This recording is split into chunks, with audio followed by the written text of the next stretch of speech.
Buenos días, buenas tardes, buenas noches. El día de hoy llegamos a este primer encuentro donde vamos a desarrollar los dogmas marianos. En este caso vamos a desarrollar de una forma sencilla, bastante llevadera, para conocer de forma general qué enseña la Iglesia Católica en cada uno de estos dogmas marianos y principalmente en este mes de mayo, mes de la Santísima Virgen María. Creo que es propicio este tema dado el mes que iniciamos, ¿no? Ya a partir del 1 de mayo hasta el 31 de mayo, estaremos profundizando en estos 4 videos, en estos 4 encuentros, sobre estos dogmas y qué es lo que realmente la Iglesia piensa de cada uno de los títulos que escucharemos de dichos dogmas. Y para empezar, nos haremos 2 oraciones en particular.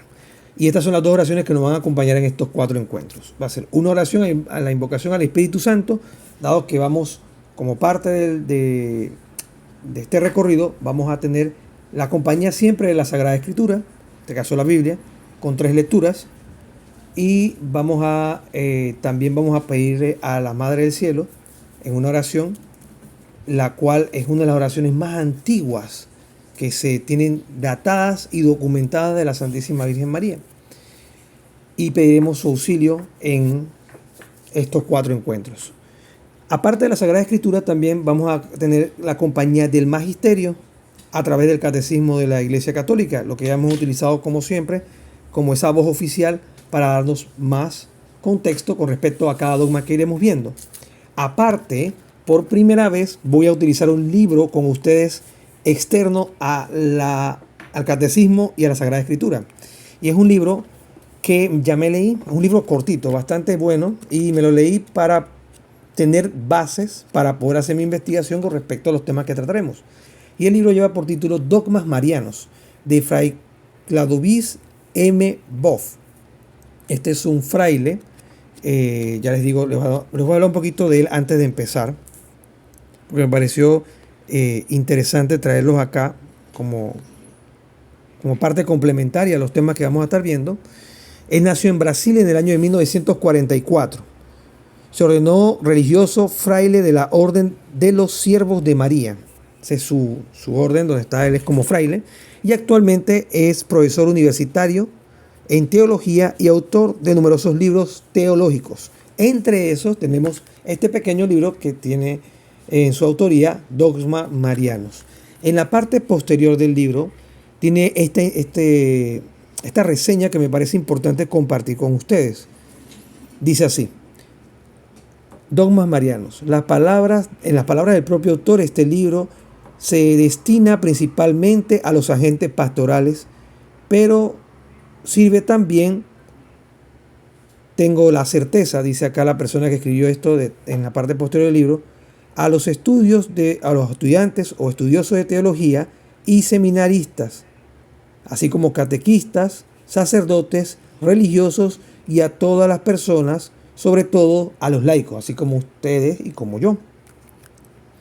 Con un lenguaje accesible, sin dejar de lado la profundidad mariológica, aquí se presentan los fundamentos y los significados de los dogmas marianos, a partir de la Biblia y la tradición, a través del sentir de los fieles y del magisterio de la Iglesia y de la teología.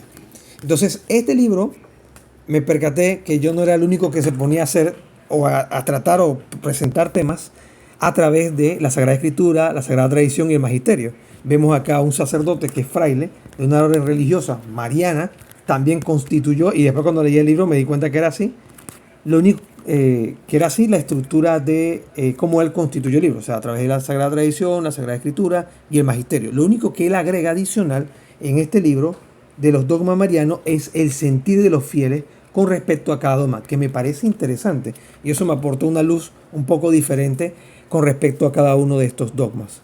Entonces, esas son las estructuras en libros. Aparte tendremos algunas citas por parte de la Sagrada Tradición que tengo acá en mis apuntes. También tendremos citas tanto de los padres de la Iglesia como los padres apostólicos, y también de santos marianos para cada dogma que ha dicho o ha comentado en los diferentes momentos o a lo largo de los siglos, ¿no?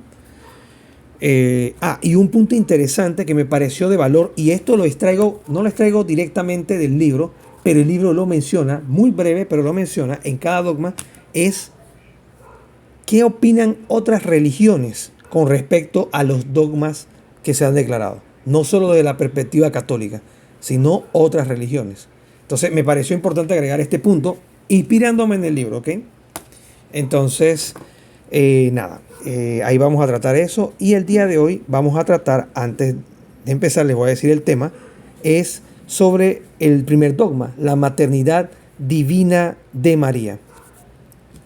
Y para iniciar, como ya les mencionaba hace un rato, vamos a empezar con una oración al Espíritu Santo y luego una de las oraciones más antiguas que se ha podido encontrar y documentar de la Santísima Virgen María. Después que haga la oración y vamos a iniciar en el tema, antes de eso les voy a decir más o menos un poquito de historia sobre esta oración.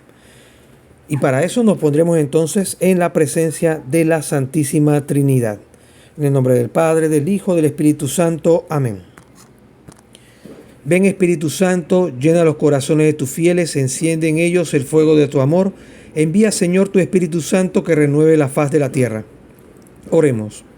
Oh Dios, que llenaste los corazones de tus fieles con la luz del Espíritu Santo, concédenos que, guiados por el mismo Espíritu, sintamos con rectitud y gocemos siempre de tus consuelos. Por Jesucristo nuestro Señor. Amén.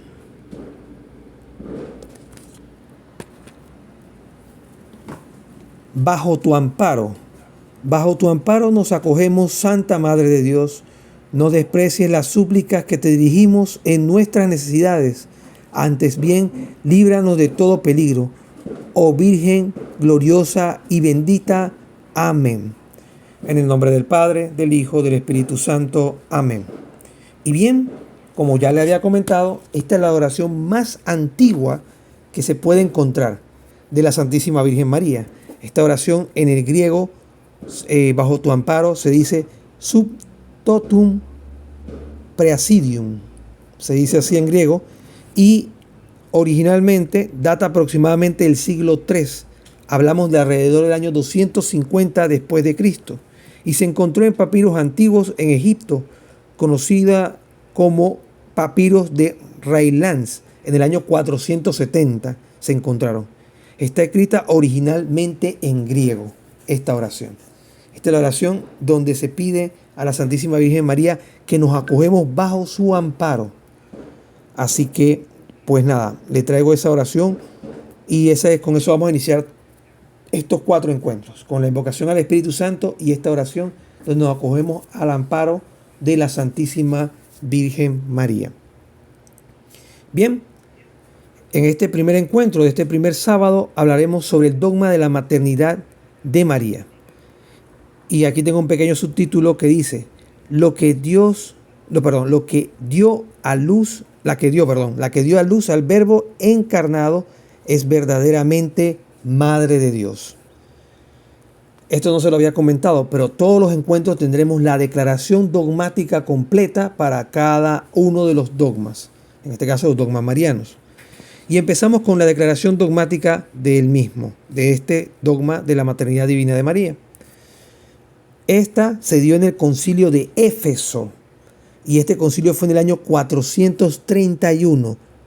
Prácticamente podríamos decir que 40 años después, más o menos 39 años después, se encuentran estos rollos con la oración que leímos al inicio. Como dato curioso, nomás se los comparto. Y fue bajo el pontificado de San Celestino I, o sea, un papa que actualmente es considerado santo en la Iglesia Católica.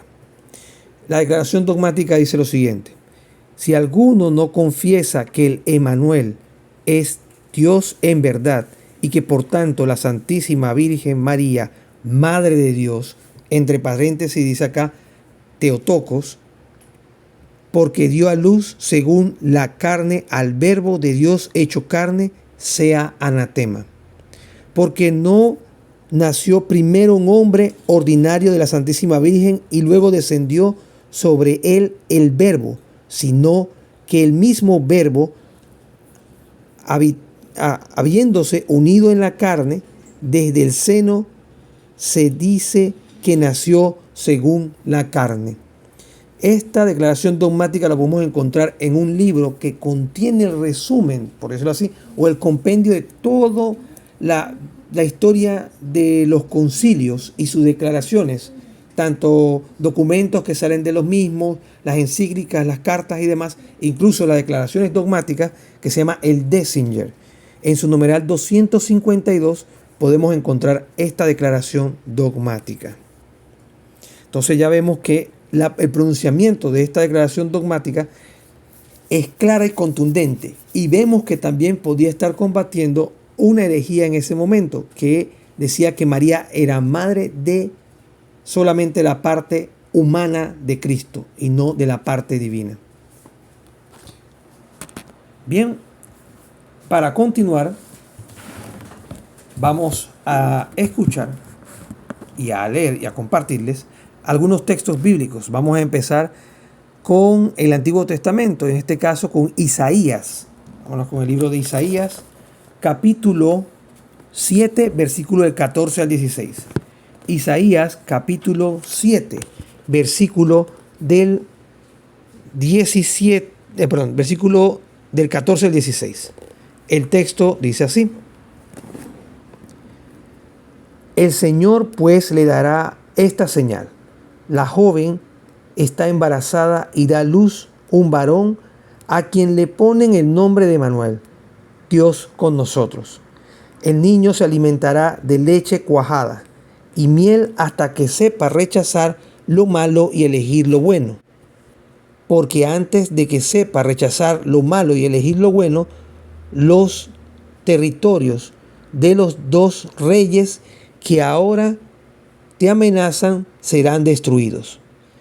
Y Yahvé te enviará a ti, a tu pueblo y a familias, días tan malos como nunca los hubo desde que Efraín se separó de Judá. Palabra de Dios. Te alabamos, Señor.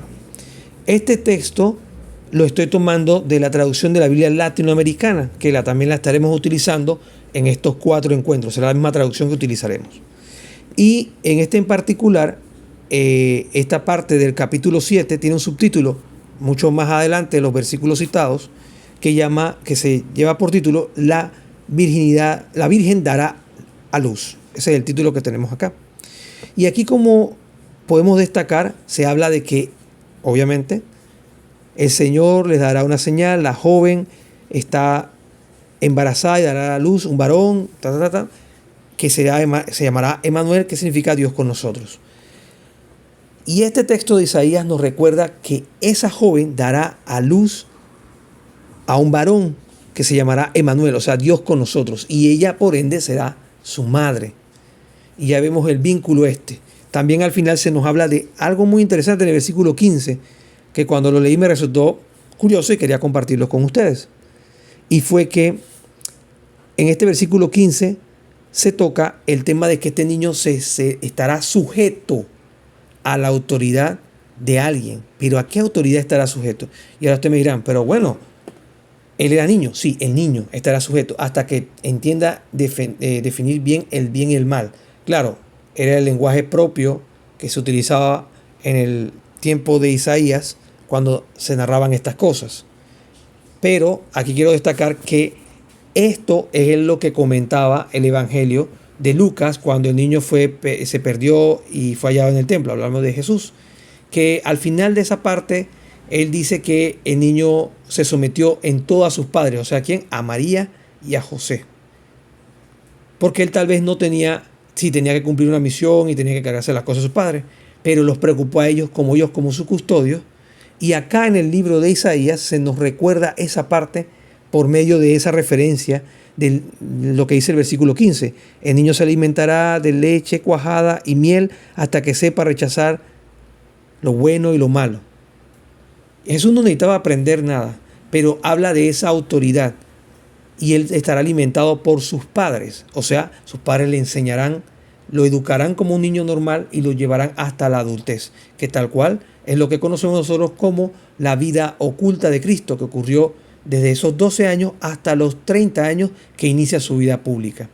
Y en eso él estuvo sometido, como también menciona el Evangelio de Lucas, a todo lo que sus padres le decían a partir de ese momento. Al final, el versículo 17 nos trae el tema de la persecución y división y que las familias saldrán y todo lo demás.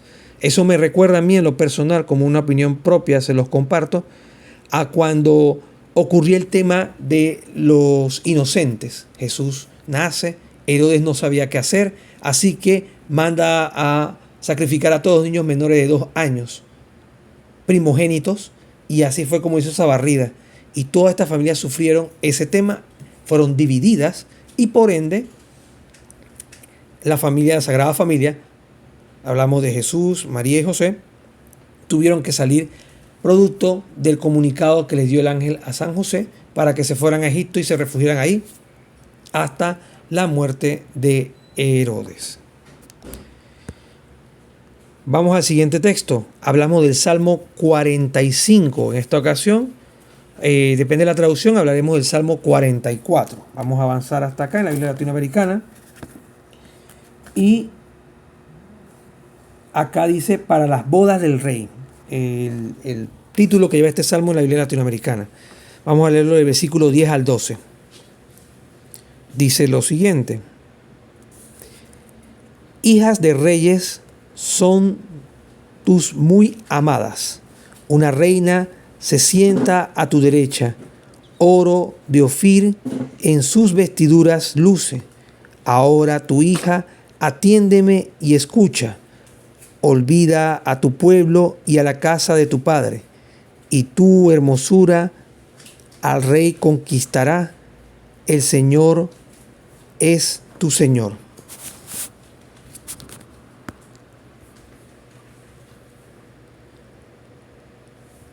Este es el texto con respecto a este salmo y describe lo que ocurrió en este caso de una forma, voy a usar la palabra bastante indirecta porque no se puede leer tan explícitamente en el texto este mensaje.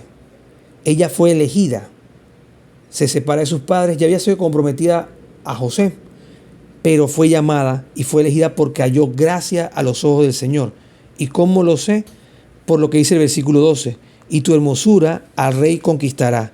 Él es tu Señor. Y aquí la palabra Señor en este salmo está con S mayúscula, haciendo referencia a que la hermosura no física, sino su espíritu, al haber sido preservada del pecado original, encantaba, por decirlo así, a Dios.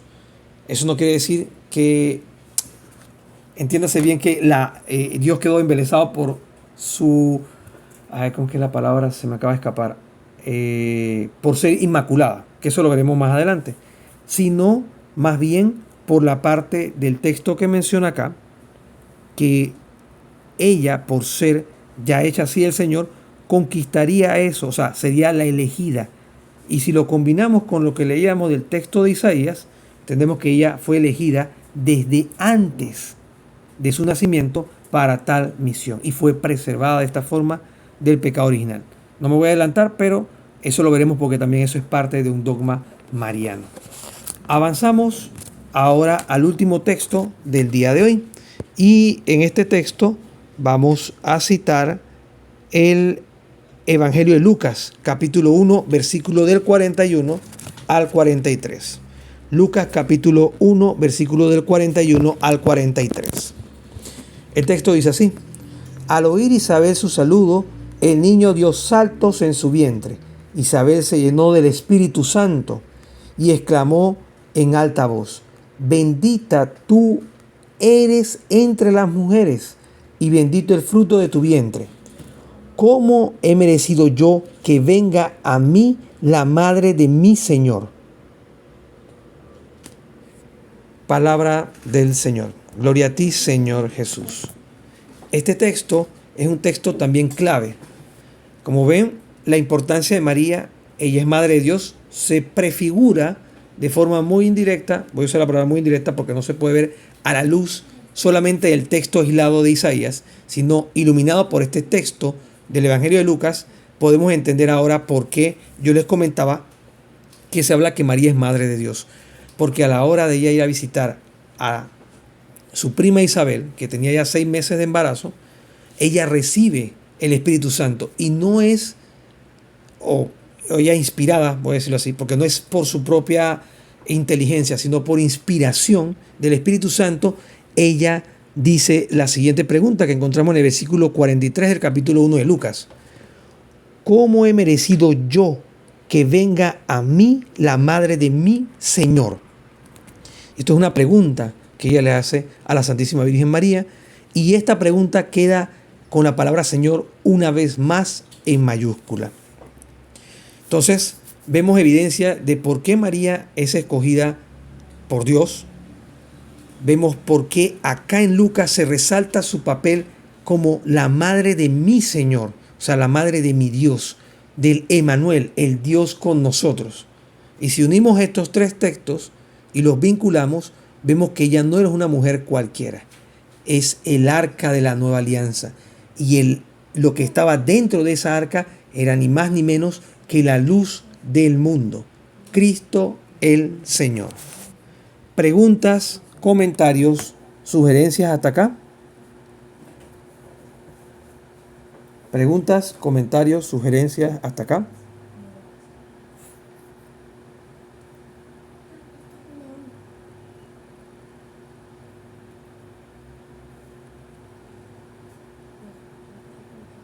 ¿Vamos bien? Sí, sí.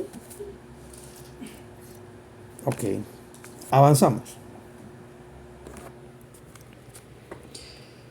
En este punto, ya visto el tema de la Sagrada Escritura, vamos a pasar ahora a lo que es la tradición apostólica. En este caso, vamos a citar a un padre apostólico y hablamos de San Ignacio de Antioquía, siglo I y siglo II, con respecto no al dogma, sino a lo que se creía en ese momento. Recordemos que este dogma aparece en el año 431. Y si hablamos del siglo I, siglo II, estamos hablando del año más o menos entre el año 33 después de Cristo al año 200. O sea que esto fue mucho antes lo que le voy a compartir. Dice así de la carta de este santo, de San Ignacio de Antioquía, a los Efesios, capítulo 18, versículo 2. La cita dice así: nuestro Dios Jesucristo fue llevado en el seno de María según la economía de Dios. ¿Y a qué se refiere en este caso San Ignacio de Antioquía con esta cita? Se refiere a que Jesús no fue que se integró después, cuando él nació y ya tenía cierta edad, o que Jesús descendió, como algunos hermanos cristianos no católicos mencionan, que el verbo, en este caso la parte divina, descendió en el cuerpo mortal de Cristo en su bautizo. No todos lo creen, pero hay algunos que sí piensan de esta forma. En este caso hablo de los cristianos no católicos. Pero en este caso, centrándonos en estas palabras de San Ignacio de Antioquía, en su carta a los Efesios, capítulo 18, versículo 2, nos habla de que Jesucristo fue llevado al seno, o sea, en el vientre de María según la economía o según el plan de Dios. Y el plan de Dios es que todos nos salvemos. Y Él tenía esta estrategia para el rescate de cada uno de nosotros, para librarnos así de la muerte eterna. Como parte de lo que mencionan los padres de la Iglesia, tenemos en este caso a San Irineo de León. Ya avanzamos un poquito más en el tiempo. Hablamos también del siglo II, pero un poquito más adelante. San Irineo de León dice lo siguiente en su documento Adversus a herejes, tomo 3, capítulo 19, versículo 2. El verbo se hizo carne y nació de María. No dice el cuerpo del verbo nació y luego se metió en el cuerpo. No dice algo así enredado, sino que el verbo se hizo carne y nació de María. Esto es importante porque establece claras señales de lo que después se vendría a consolidar como el dogma declarado infaliblemente, o sea, ex cátedra por parte de la Iglesia, en este caso, de las palabras del Papa San Clemente I, en el concilio de Éfeso en el año 431. Si ven, hemos citado personajes que fueron discípulos de los apóstoles, también padres apostólicos que conservan esta enseñanza en la tradición. Y no es hasta el año 431 que la iglesia tiene que fijar como dogma, o sea, una verdad de fe, esta realidad de que María es madre de Dios, no madre solamente de la parte humana de Jesucristo. Avancemos más en el tiempo. Ya se ha declarado el dogma y todo lo demás, y aparece un santo mariano que es San Bernardo de Claraval. Este vivió entre el siglo XI y XII. Hablamos entre el año 1090 a 1153 después de Cristo. Y nos deja este comentario. El Hijo de Dios se hizo hombre para que el hombre se haga hijo de Dios. Interesante, ¿eh? Lo repito de nuevo. El Hijo de Dios se hizo hombre para que el hombre se haga hijo de Dios. Quiso tener una madre en la tierra, el que ya tenía un padre en el cielo. Esta frase que traemos acá de este santo aporta a lo que venimos comentando con respecto al dogma de la maternidad de María, o en este caso María, Madre de Dios, ese título. La verdad de que María es verdaderamente Madre de Dios, o sea, Theotokos, es una palabra en griego que significa Madre de Dios, porque el nacido de ella es una sola persona divina, en este caso Cristo. Y aquí, bueno, no me quiero meter en ese tema, todavía no, pero tiene que ver mucho con la naturaleza y todo esto de Cristo. Pero por ahora lo que sí les puedo comentar es que de María solamente nació una persona, no una dualidad de personas, no una persona hombre y una persona Dios, que es Cristo, sino que una sola persona divina. ¿Ok? Eso es importante tenerlo en cuenta, pues. ¿Alguna pregunta o comentario hasta acá? ¿Preguntas, comentarios hasta acá? Yo sí. A ver, cuéntanos, Ingrid. Ajá, bueno, yo quiero hacer un aporte con el tema de San Ignacio de Antioquía. De repente para algunos es un nombre que ya han escuchado, para otros es un nombre nuevo, porque muchas veces nosotros recibimos la fe, pero no hemos investigado mucho del tema de los primeros siglos. Aquí como aporte, San Ignacio de Antioquía no es cualquier hombre de la historia. San Ignacio de Antioquía fue discípulo directo de San Juan y San Pablo. Era discípulo directo de ellos dos, o sea que toda la información y conocimiento que él recibe es directo de estos dos apóstoles. O sea que él daba testimonio directo de todo lo que ellos como apóstoles de Jesús reciben y transmiten. Entonces eso es muy importante, porque a veces son cosas que a veces uno no le presta atención a esos detalles. Estamos viendo que no es un hombre que nació 500, 1000 años después, sino una persona muy directa a estos eventos, en el caso del tema de la era apostólica, por decirle de algún nombre. De hecho, él fue martirizado, se le dio como comida, por decirle así, a los leones, porque él no rechazó su fe en Cristo. Y de ahí es que se conocen también estas cartas que él escribe, porque él en su camino hacia esa tortura, hacia ese martirio, él deja estos escritos para las comunidades. Él es una figura crucial que conecta la era apostólica con la iglesia primitiva, siendo el primero en utilizar el término y llamar a la iglesia de Dios como católica, que católica quiere decir universal, que la iglesia no es para uno, no es para dos, no es para un grupo, es para toda la humanidad. Es allí que él en sus escritos, y ustedes lo podrán encontrar así si lo buscan, si lo googlean, si entran en la historia, que él dice, donde está Cristo, allí está la iglesia católica. O sea, él no dice donde está la iglesia musulmana, donde está la religión judía, donde está la religión de los gnósticos, no, él dice, donde está la iglesia católica, ahí está Cristo o ahí está Jesús. O sea, es esa enseñanza, porque ya se empezaban a levantar personas que decían, yo comparto el evangelio o lo que Jesús enseñaba. Pero él como discípulo directo podía identificar realmente qué habían enseñado los apóstoles. Por ende, él empieza a ver estas situaciones de que mucha gente decía, no, yo también llevo la palabra de Dios, pero negaban verdades que ya se creían, por lo menos la Eucaristía, de que ahí está Cristo verdaderamente. Entonces, para diferenciar la iglesia de Cristo de todo lo que iban haciendo desde ese entonces, o sea que lo que vemos ahorita no es nada nuevo, desde ese entonces él dice, no, la iglesia de Cristo es la que él nombra como esta iglesia católica, que viene de católicos, que es una palabra en griego y que significa universal. O sea, la iglesia es universal para toda la humanidad. He ahí, entendiendo también la importancia y conociendo de dónde viene el nombre de la iglesia católica, o sea, la iglesia primitiva, resumiendo ya con esto, que es la iglesia que Cristo funda sobre Pedro, que es la iglesia católica.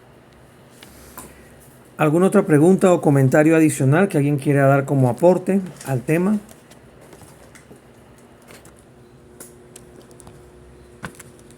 Sí, buenas noches. Buenas noches. Y Manuel, Uh-huh. explícame un poquito esta frase que dijo San Bernardo de Claraval. algo así. Ajá. Claraval, ajá. Digo, el Hijo de Dios se hizo hombre para que el hombre se haga hijo de Dios. Uh-huh. Explícame un poquito más esa frase, esa oración. Ok, esa frase la menciona él en el contexto de que Cristo se encarna para darnos la oportunidad, porque hasta ese momento, pongámoslo en la situación del Antiguo Testamento, nosotros éramos criaturas y la amistad con Dios no nos vinculaba con este Dios porque teníamos ese fallo del pecado original.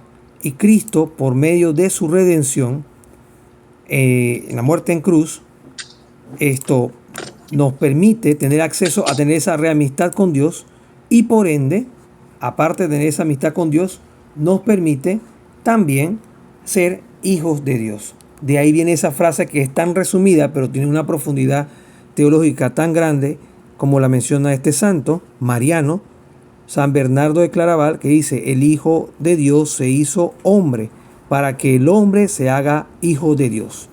Nosotros antes éramos criaturas. Dime. Disculpa, pero ¿esas fueron revelaciones que se le hicieron a él? No. ¿O es algo que inspirado por él? Eso es una conclusión que llega teológica, en este caso. Ok. No es que es algo, porque aquí hablamos de un santo que ya viene arrastrando, digámoslo así, tradición de los padres de la iglesia, los padres apostólicos y todos los que lo precedieron antes de que llegara él. Porque estamos hablando que él vivió en el año 1090. O sea, aquí ya ha pasado San Agustín, por ahí de repente está dando más o menos la vuelta a San Antonio, no. Bueno, San Antonio Abad ya había pasado. También, por mencionar otro santo, podríamos hablar, se me escapa el nombre ahorita. Bueno, habían otros santos que habían pasado y otros más tantos teólogos y demás que habían profundizado en esto y ya había una declaración dogmática formal. Recordemos que la declaración de María, Madre de Dios, se da en el contexto del año 431, si no me falla la memoria, a ver, busca mis apuntes acá, 431 después de Cristo. O sea que ya contaba con una cantidad de estudios, de información y de formación que le permitían hacer este tipo de declaraciones de forma que no iban en contra a lo que siempre se había creído y siempre se ha creído y siempre se creerá de lo que vendría siendo la economía de la salvación, por resumirlo así. Ok. Uh-huh. Ok, está bien, gracias. ¿Alguien tiene alguna pregunta o comentario adicional?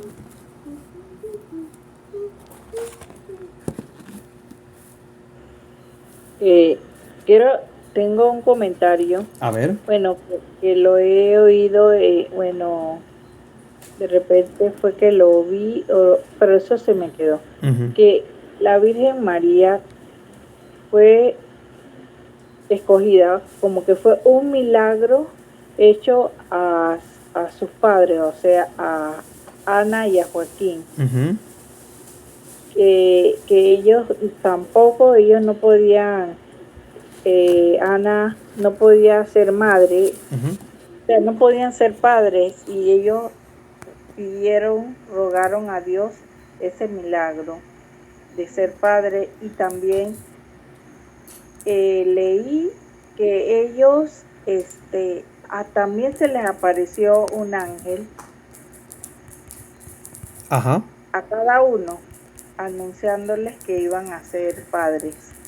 Y de ahí vino la Virgen María. O sea Sí, que ella ya vino escogida especialmente para, supongo yo, no sé. no, no, sí, exacto. Ella fue elegida desde toda la eternidad para esa misión. Y tal cual usted menciona, esto, tenemos estos dos santos, estos nombres vienen de parte de la tradición, no están dentro de la Sagrada Escritura, y hablamos de San Joaquín y Santa Ana. En eso está Ajá. correcto. Y se habla de ese tema milagroso porque ya sus padres estaban muy entrados en edad cuando ocurrió este hecho. Lo que estaba buscando es dónde exactamente se menciona esto, porque eso tiene que ver con un documento. Y lo estaba buscando aquí rapidito para ver si lo encontraba.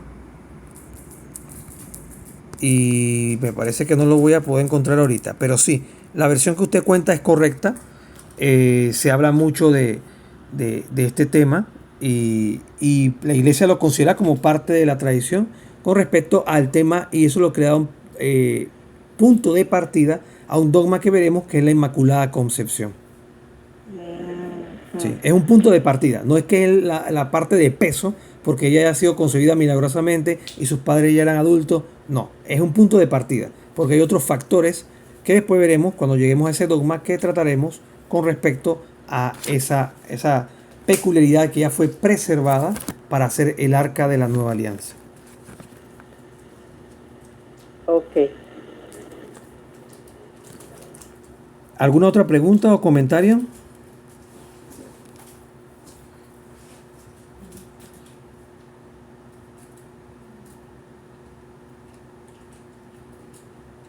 ¿No? Bien. Entonces, continuamos. Vamos a entrar ahora al catecismo de la Iglesia Católica, a ver qué nos dice el catecismo el día de hoy. En este caso, como voz del magisterio, voz oficial del magisterio que estaremos utilizando. Y vamos a leer 3 numerales. Vamos a empezar con el primero. Hablamos del numeral 466 del catecismo de la Iglesia Católica. Este numeral dice lo siguiente. La herejía nestoriana veía en Cristo una persona humana junto a la persona divina del Hijo de Dios. Frente a ella, San Cirilo de Alejandría y el tercer concilio ecuménico reunido en Éfeso en el año 431 confesaron que el Verbo, al unirse en su persona a una carne animada por un alma racional, se hizo hombre. La humanidad de Cristo no tiene más sujeto que la persona divina del Hijo de Dios, que la ha asumido y hecho suya desde su concepción.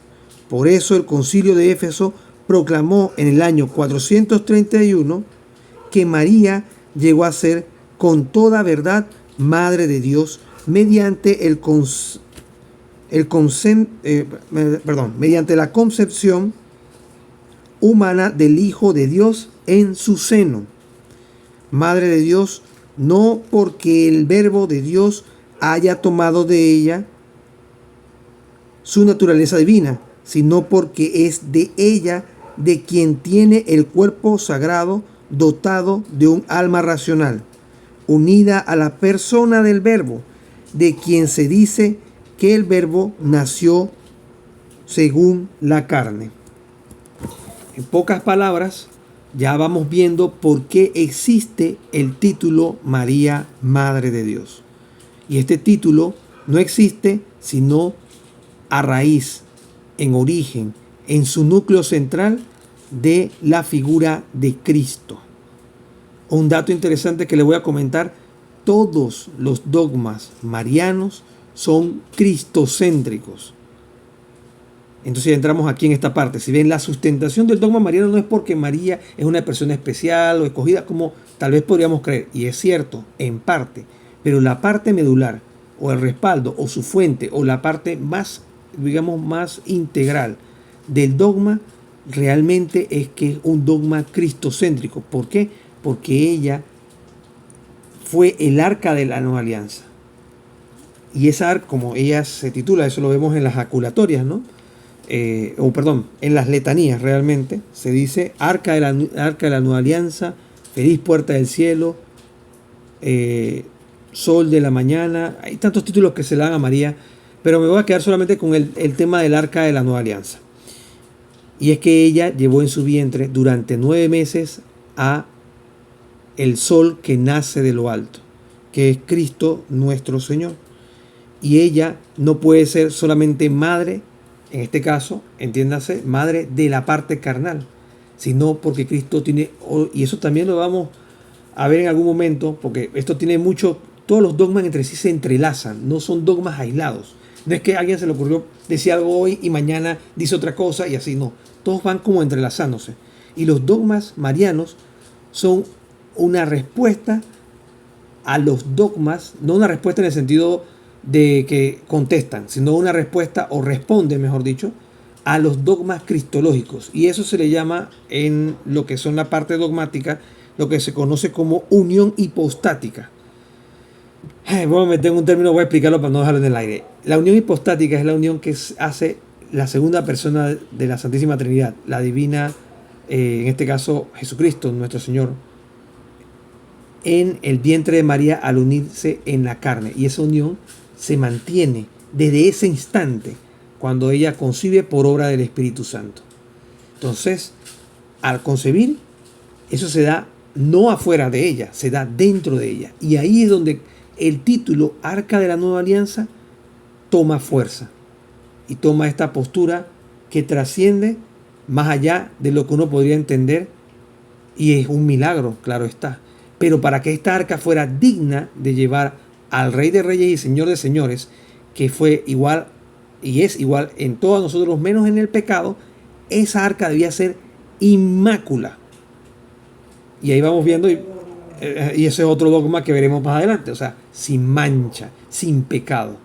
Pero bueno, ahí hasta ahora nos quedamos. Y ya vemos que hoy el Catecismo nos regala el tema de qué herejía se combatió con el título de que Cristo, y eso adelantándome a un dogma cristológico, que Cristo es verdadero Dios y verdadero hombre, se combatió también a través del título de reconocer a María como Madre de Dios. Preguntas, comentarios, sugerencias con esta parte. Sí, tengo una preguntita, Manuel. A ver. O sea, hablaste de una herejía en antes nestoriana, algo así. Ah, sí, nestoriana. Explícame un poquitito si puedes. Ok. Sin salirme mucho del catecismo, dice acá, la herejía nestoriana veía a Cristo como una persona humana junto a la persona divina. En este caso, ellos veían que Cristo era como si fuera una dualidad. Había un cuerpo, sí, pero ese cuerpo era pecaminoso y Cristo nomás como que actuaba como cuando tú tienes un títere y lo movía, pero eran dos cosas separadas, ¿ya? Por eso es que en este concilio también se fija esa naturaleza de que Cristo es verdadero Dios y verdadero hombre, pero que tenía una sola persona, no que tenía una dualidad de personas. ¿Se entiende? Y esto es lo que representaba el tema de la herejía nestoriana, o sea, su postura. Y esta herejía creció dentro de la iglesia, al punto que tuvieron que poner esto en un concilio. Y de ahí sale que, bueno, si Jesús es verdadero Dios y verdadero hombre, y Él tiene esa unión hipostática, esta unión hipostática se da desde la concepción, entonces María es Madre de Dios en razón de que ella concibe al Hijo de Dios en su vientre por obra del Espíritu Santo, sin intervención de varón. ¿Se entiende? La concadenación. Por eso es que estos dogmas van a ir tocando otros de forma directa, porque todos los dogmas marianos son cristocéntricos. ¿Se entiende? ¿Ok? No sé si tienen alguna pregunta o comentario al respecto con lo que habíamos ahorita del numeral 466 del Catecismo de la Iglesia Católica.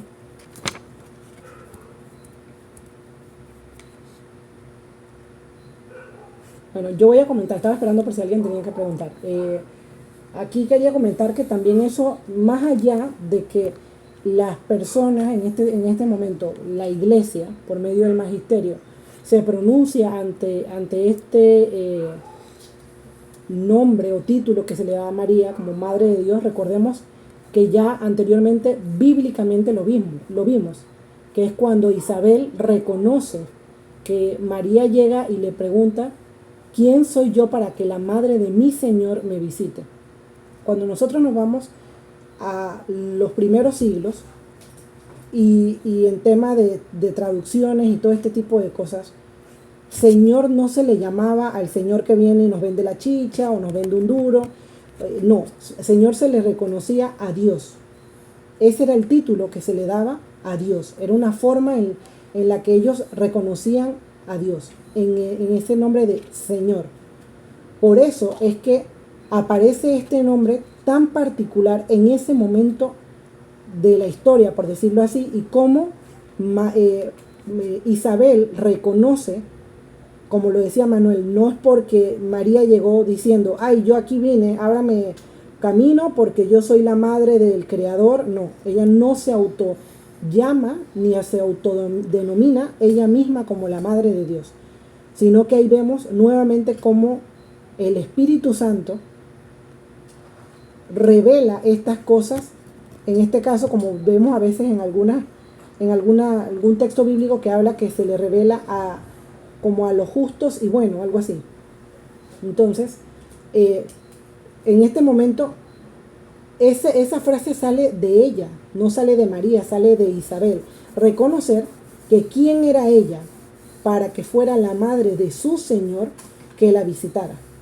He allí ese versículo bíblico que también le da fuerza a esto que ya en la tradición se recibió también por los apóstoles, recordando que la Biblia no es primero que la tradición. La Biblia nace de la tradición, lógicamente por vía del Espíritu Santo. Pero vemos este punto tan importante, ese mi Señor. Entonces, la iglesia, como siempre, se ha hecho eco de la enseñanza de los apóstoles y a su vez de lo que es la tradición que viene, lógicamente, de los apóstoles. Ellos le dan ese reconocimiento, eso que siempre se había creído, pero que no había sido un problema en su momento, porque los primeros cristianos no tenían mayor problema con eso. Nace esta herejía nestoriana que dice, bueno, no, Dios es esto, pero no es esto. Sin embargo, entendiendo que Dios no es dividido, sino que Jesús manda a su Hijo por medio de María, Él tiene es un verdadero Dios y un verdadero hombre.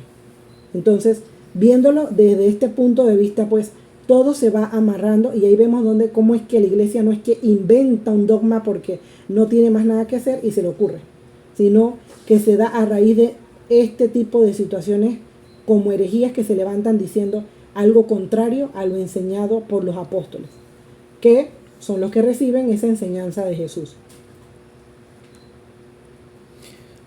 ¿Preguntas, comentarios, sugerencias?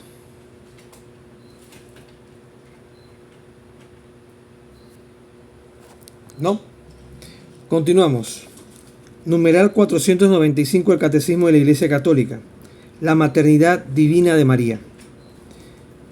Dice así: llamada en los evangelios Madre de Jesús, como se dice en Juan capítulo 2 versículo 1 y también en Juan capítulo 19 versículo 25, María es aclamada bajo el impulso del Espíritu Santo como la Madre de mi Señor, tal cual se narra en el texto que hablábamos hace un ratito de Lucas, desde antes del nacimiento de su Hijo.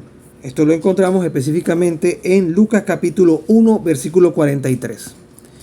En efecto, aquel que ella concibió como hombre por obra del Espíritu Santo y que se ha hecho verdaderamente su Hijo según la carne, no es otro que el Hijo eterno del Padre. No puede, y voy a hacer aquí una aclaración, no puede ser algo o alguien distinto.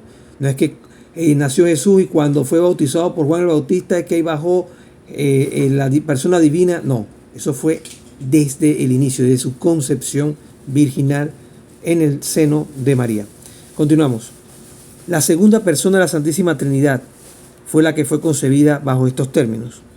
La Iglesia confiesa que María es verdaderamente Madre de Dios, la Theotokos, y cita acá Concilio de Éfeso, año 649, y esto lo encontramos en el Dessinger numeral 251, como ya habíamos citado previamente en los documentos que ya le había comentado con respecto a la declaración dogmática.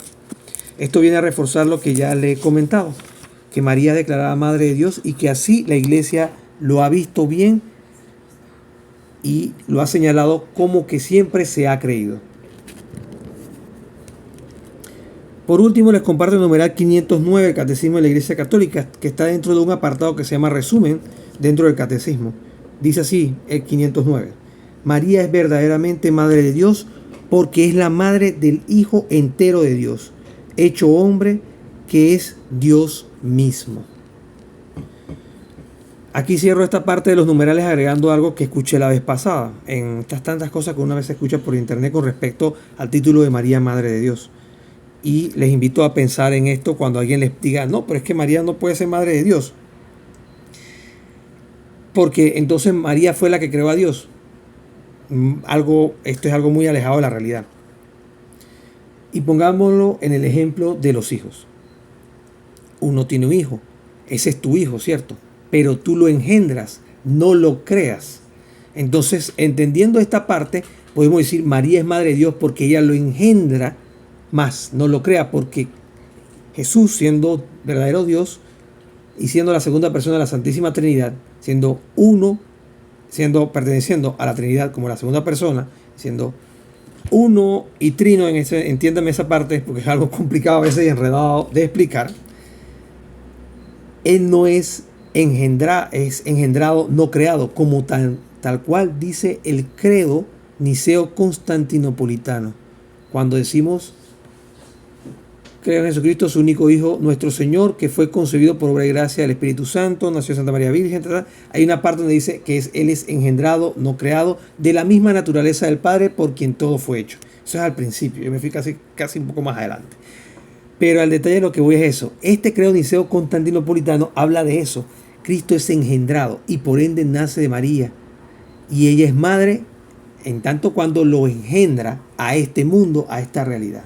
Y asimismo lo podemos aplicar al ejemplo de los hijos.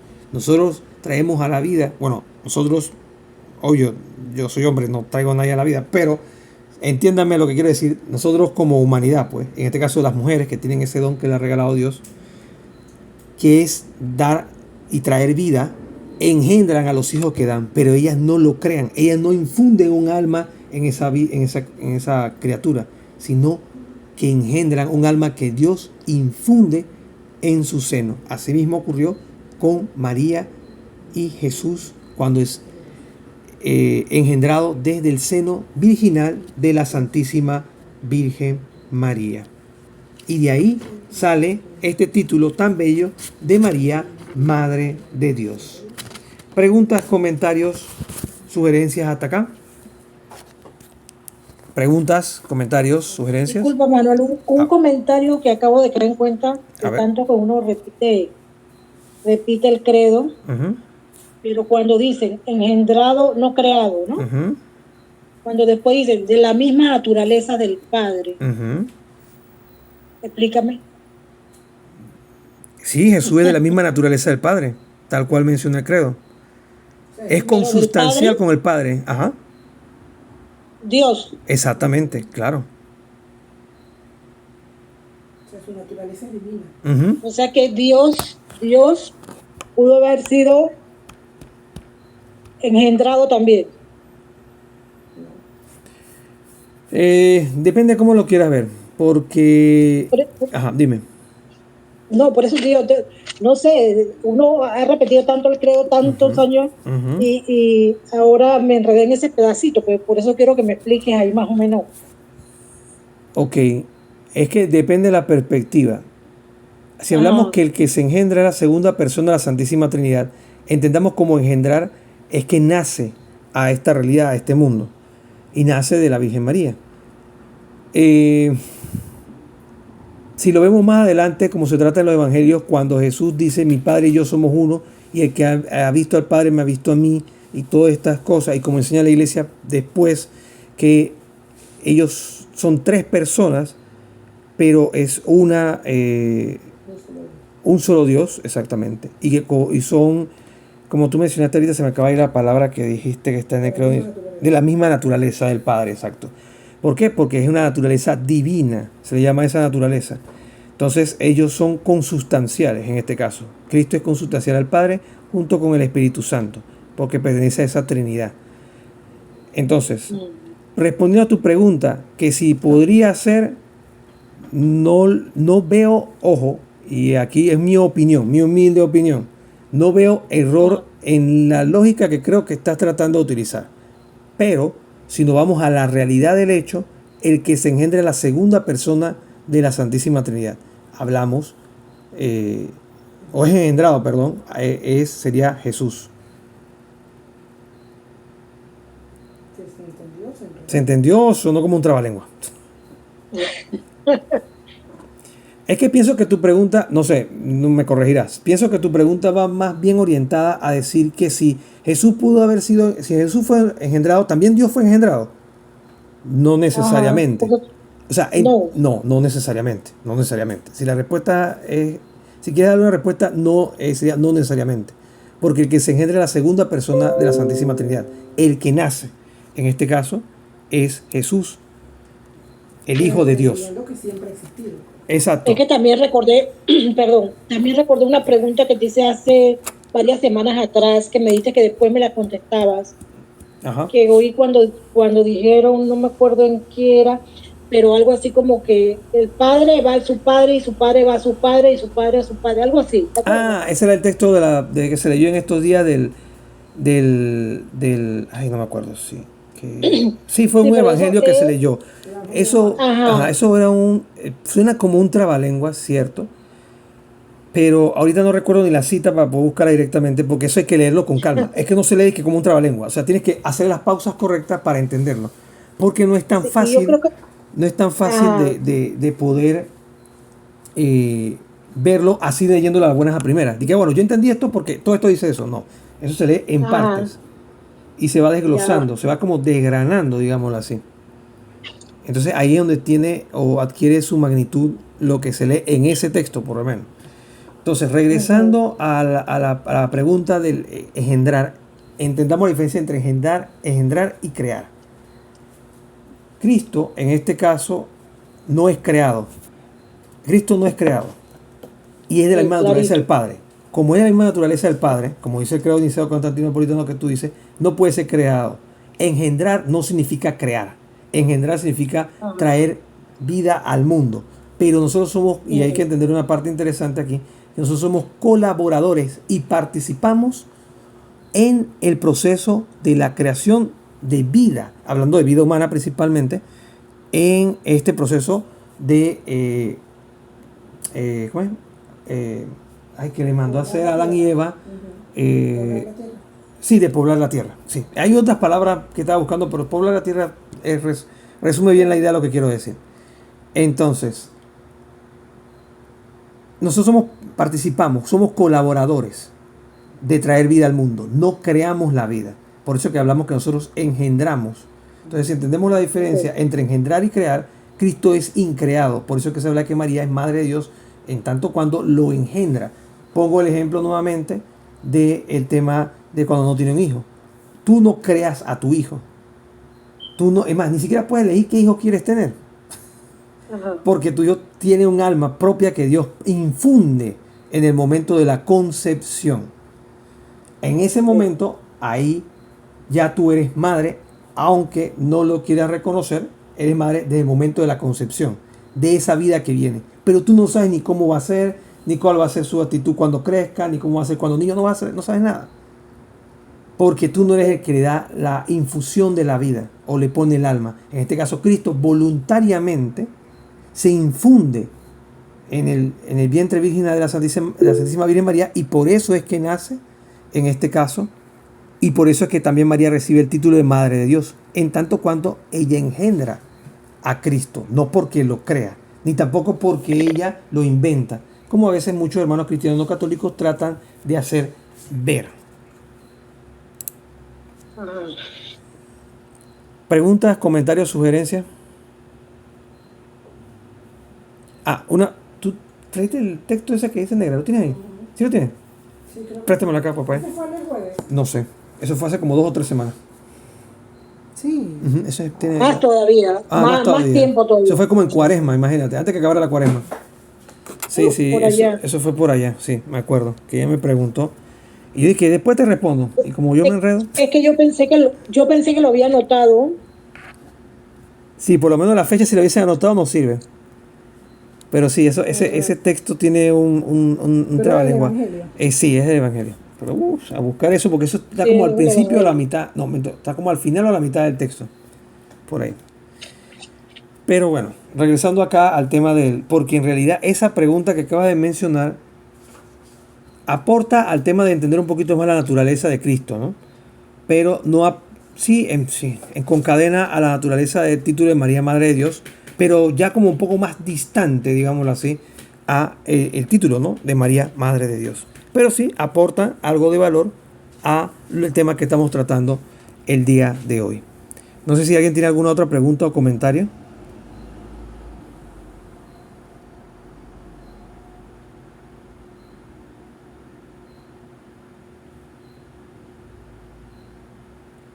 Pregunta, comentario, sugerencia. ¿No? Bien, avancemos entonces al último punto de este tema que hemos tratado con respecto a los dogmas, a este dogma tan hermoso que hablamos del título de María, Madre de Dios, que reconoce la maternidad divina de María.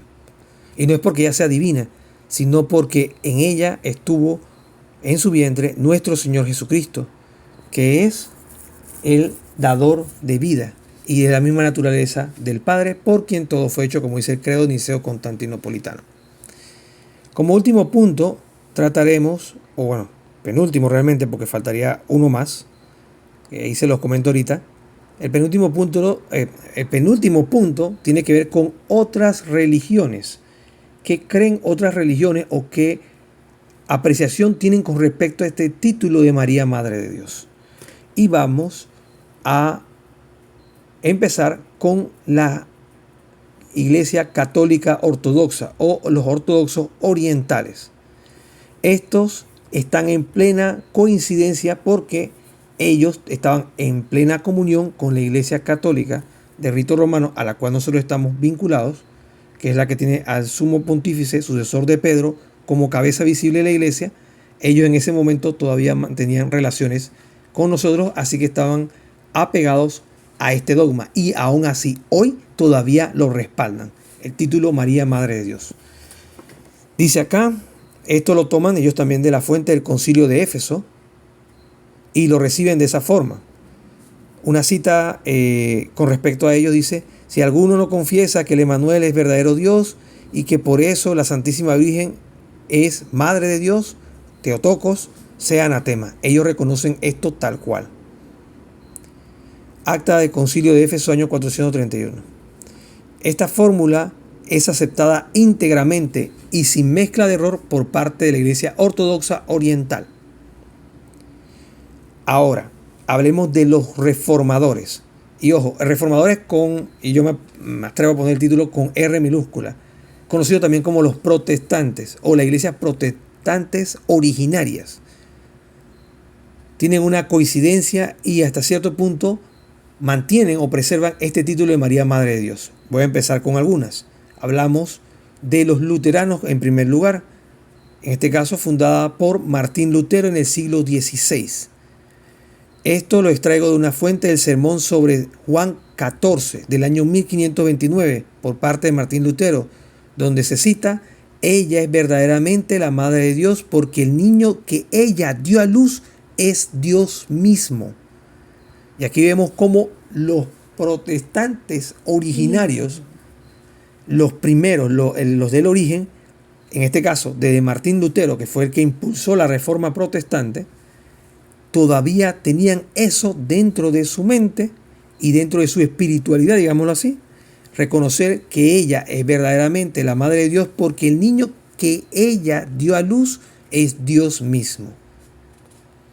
También están los calvinistas, otra división, otra rama que se despliega también dentro de los grupos protestantes, fundada por Juan Calvino. Se basa en el comentario sobre Lucas capítulo 1, versículo 43, el que hablamos de la visita de María a su prima Isabel. Esto se dio aproximadamente en el año 1555, cuando él hace esta declaración. No podemos negar que Dios, al elegir y destinar a María para ser su madre, María para ser su madre de su hijo, le concedió el más alto honor. Repito, no podemos negar que Dios, al elegir y destinar a María para ser madre de su hijo, le concedió el más alto honor. Y ahí vemos por qué la Iglesia Católica pone a María en un sitial que es la reina de los santos. Otra letanía que hay, ¿no? Reina de todos los santos, reina de los ángeles. ¿Por qué? Porque ella es ensalzada por ella humillarse y ser la esclava del Señor. También están nuestros amigos los anglicanos. Tienen una aceptación formal con respecto a este título de María Madre de Dios. Dice acá, en los 39 artículos que estos fundamentan en el año 1563, mencionan y también comentan que no usan el término Theotokos, pero aceptan plenamente la cristología del Concilio de Éfeso.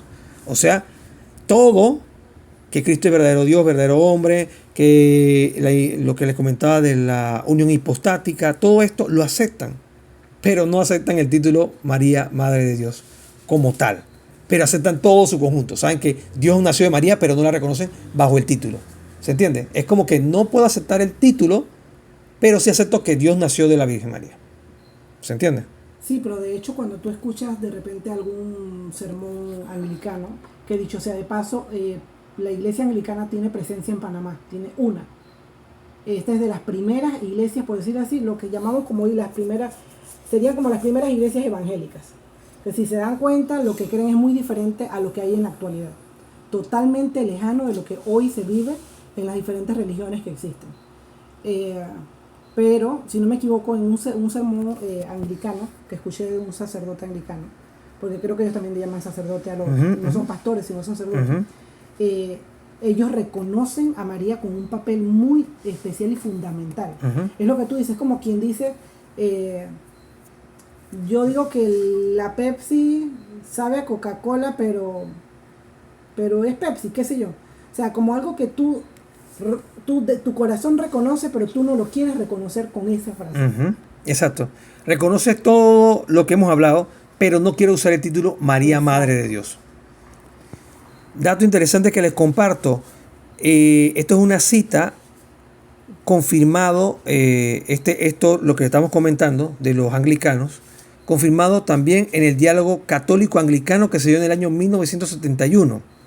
La cita que tengo aquí es la siguiente: María puede correctamente ser llamada Madre de Dios en virtud de la encarnación. Ya después del año 1563, al año 1971 es que ellos comienzan a decir, ¿sabes? Podemos llamarle Madre de Dios, pero sí y solo sí en virtud de la encarnación. Pero por más nada, más por eso, hasta allí. O sea que ya ellos van poco a poco, se van acercando una vez más a, como quien dice, a aceptar lo que ellos habían perdido a lo largo de los siglos. Por último, les traigo una religión que, aunque parezca mentira, me asombró que también tocaran este tema de María, Madre de Dios. Claro, no de la misma forma como lo hacemos nosotros, pero hay un reconocimiento en particular que más o menos da luces a este tema, y es el Islam. En este caso, conocemos a los Islam por los musulmanes, ¿no? Y una que otra novelita por ahí que uno puede haber visto en algún momento. Y el acercamiento en este caso es parcial. Y esto es mencionado en su libro sagrado conocido como el Corán. La cita del Corán que voy a hacer acá es la siguiente: Oh María, Dios te anuncia una palabra procedente de él, el Mesías Jesús, hijo de María. Eso es lo que dice el Corán. Esto lo dice el Corán, capítulo 3, versículo 45. O sea, prácticamente al principio del Corán hablan de este tema.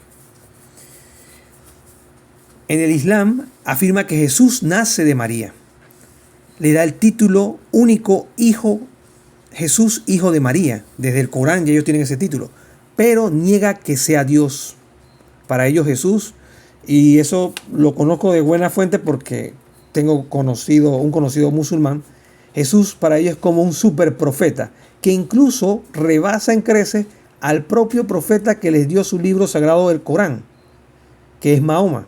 Entonces ellos reconocen de que Cristo fue un super profeta y que ni Mahoma hizo nada comparado a lo que hizo Jesús. Por eso lo tienen altamente documentado y altamente estudiado también por parte de ellos. Entonces, ellos niegan que sea Dios, por tanto, no aceptan que María es madre de Dios, pero sí reconocen que Jesús es hijo de María.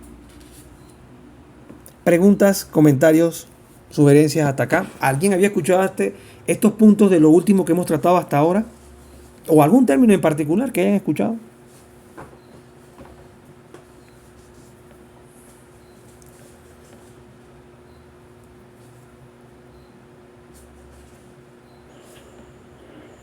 Para mí son nuevos estos temas.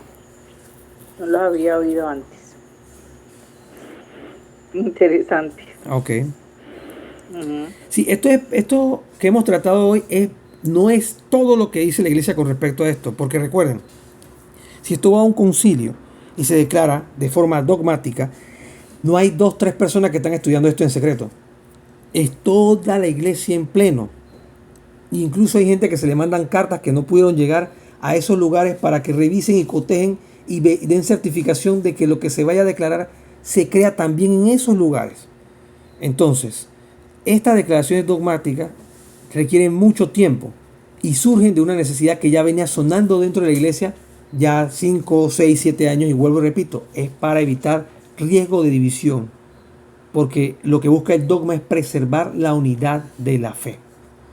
Y el dogma no es como las leyes en la política de nuestros países, que llega un presidente y revoca el dogma. El dogma es irrevocable. Una vez declarado ex cátedra, el mismo se queda así para la eternidad, porque es una verdad de fe revelada, que se le instituye esta autoridad para que ya no exista certeza, ya exista certeza y no haya duda, y se transmita sin mezcla de error. Lo que hemos visto hasta acá es solamente un pedacito de lo que sería este dogma, porque hay muchísimas cosas, y esto se puede, como menciono yo en el video introductorio, se puede profundizar a un nivel prácticamente infinito. Y miren todos los temas que comenzaron a salir a partir de esto. Bueno, pero ¿por qué María esto? ¿Por qué Jesús esto? Y nos vamos como ramificando. Y no quise entrar allá porque entonces el video se hace muchísimo más largo. Pero es interesante porque a veces uno dice, yo digo en el rosario, Santa María, Madre de Dios, ruega, bueno, es Madre de Dios porque, bueno, debe ser que ella es alguien que está más arriba de Dios. Pues no, ya entiende uno un poquito más y dice, ella es así porque ella engendra a Dios, no lo crea. Y les digo yo esto porque este es uno de los puntos o uno de los caballitos de batalla que siempre usan nuestros hermanos cristianos no católicos para decir, ustedes son idólatras porque María, si es criatura, ¿cómo es madre de Dios? Explícame eso. ¿Se entiende? Entonces, es parte de entender esto, es poder saber en qué uno cree y de qué forma uno lo cree. Voy a redundar en esto, de la forma más correcta y como realmente lo enseña la Iglesia Católica, no como lo enseña tal vez un gurú o algo así. Por eso es que cito tantos documentos y tanta información de este tema, ¿no? Así que, pues nada, ya se me salió el pues nada. Y aquí yo quiero agregar que recordemos que todos los títulos que tiene María, en este caso, los 4 que son como dogmas, y los títulos en este caso que se le da en las letanías, ¿sería? Son por méritos de Cristo, o sea, por mérito de quien es el que ella trae a la vida, no por ella en sí, sino por mérito de Cristo. O sea, por eso es que se le dice que es cristocéntrico, porque no es de que, bueno, María se le reconoce así porque María es María, no, es por mérito de esa misión que Dios le da a ella y el cual ella pudo decir no, pero dijo sí. Entonces, por mérito de Cristo es que a ella se le da este reconocimiento.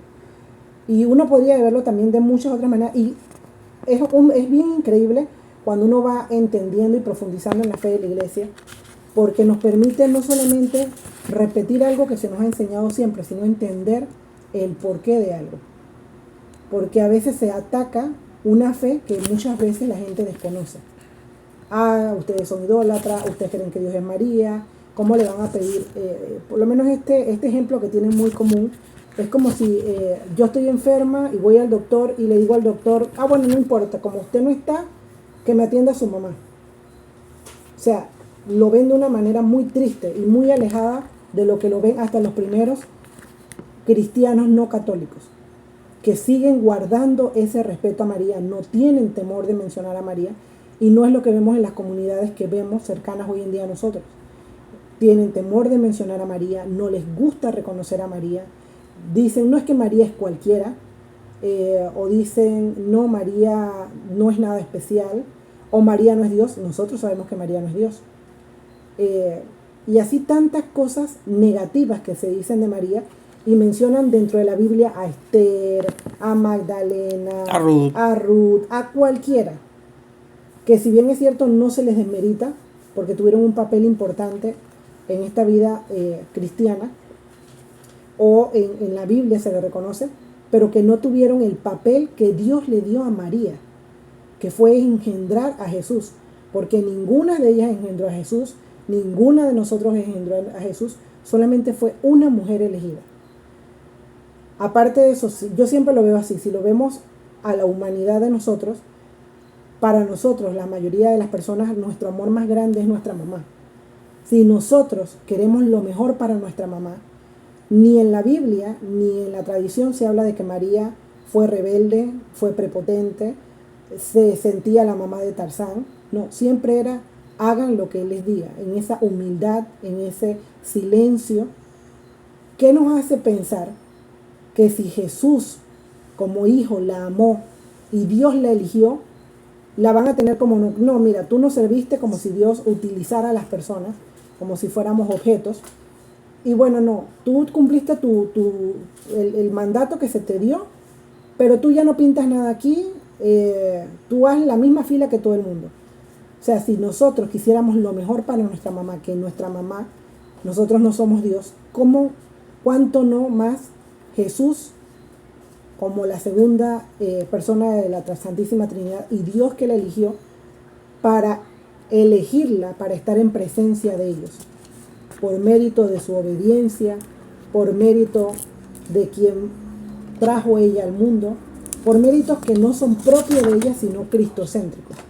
Entonces es muy bonito profundizar en los dogmas de la iglesia, porque tienen un fundamento. No es que a alguien se le ocurrió porque no tenía nada que hacer, como ya lo dije, sino que hay un fundamento bíblico, un fundamento histórico, en el caso desde los apóstoles, y hay un fundamento en lo que es el magisterio. Así que profundizar e indagar nos hace entender realmente el papel de María en la iglesia y saber que lógicamente ella no está por encima de Dios, pero que juega un papel fundamental en la salvación de la humanidad. Bien, antes de terminar, quería compartirles una opción que creo prudente traer acá. Y se acuerdan que yo les comenté que había leído un libro que se llama Dogmas Marianos de Fray Clovis M. Boff. Él pone una serie de preguntas a lo largo del libro que me parecen interesantes compartir con ustedes. No se las voy a leer todas, pero sí les voy a pedir su atención. En este caso, voy a leer las preguntas nada más. Y cuando las termine de leer, entonces ustedes me dirán cuál de estas preguntas quiere que le lea el texto que está dentro del libro. Solamente pueden escoger una, que va a ser la que más les llame la atención, y sería para compartirla con ustedes, porque esto tiene un pequeño texto acá. Les comento así brevemente. Dice: Una de las preguntas dice, y tiene su respuesta abajo, pero nos voy a leer la pregunta para que usted diga cuál pregunta quiere que sea respondida por el autor del libro. Dice, ¿cómo María puede ser madre de Dios si Dios es eterno? Esa es la primera pregunta. María primera después del único. Esa es la otra pregunta. ¿La maternidad de María fue plenamente consciente y voluntaria? ¿Qué significa que la Theotokos está al servicio de Cristo y de nuestra salvación? María, madre de los fieles. María, mediadora de la encarnación. Y por último, aplicación del dogma de la maternidad divina. Ahora, si gustan se las puedo leer nuevamente las preguntas, pero deben escoger una de esas que le acabo de mencionar. Me dirán si las pudieron escuchar bien o si no, se las vuelvo a repetir.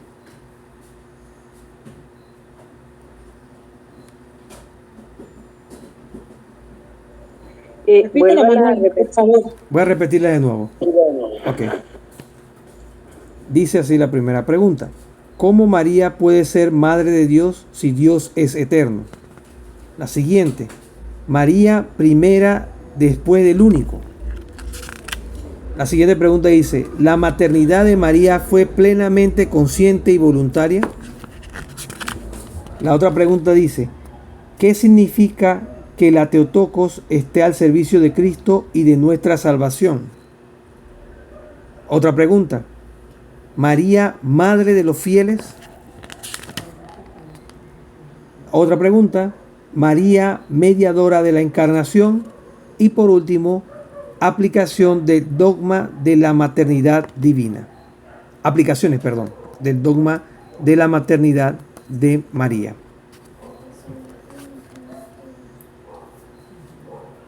Deben escoger una de esas preguntas que le dije y con gusto entonces les compartiré lo que dice el libro, en este caso este autor, con respecto a esas preguntas. Bueno, yo ya escogí la mía. Ok, ya están listos para comentar cuál escogieron. Yo en mi caso le quiero dar la oportunidad a nuestros invitados que elijan a medida que han ido escuchando. Sí, porque yo soy de las que participa conversando bastante, entonces dándole la oportunidad a otra persona de que también pueda elegir o algo que le llame la atención para que se pueda compartir o leer también. Uh-huh. Que yo digo que no voy a intervenir, pero a mí me cuesta mucho. Me cuesta mucho. ¿Y ya puede uno preguntar? Sí. ¿Cuál sería la pregunta? Ajá. ¿La maternidad de María fue consciente y voluntaria? Vamos a buscarla acá. La que más sea votada es la que voy a mencionar. O la que voy a leer después. La que no puede hablar, si puede escribirlo también sería y nosotros lo leemos. Uh-huh.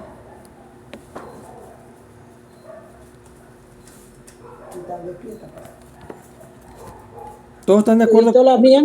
Ajá, para ver. Ajá.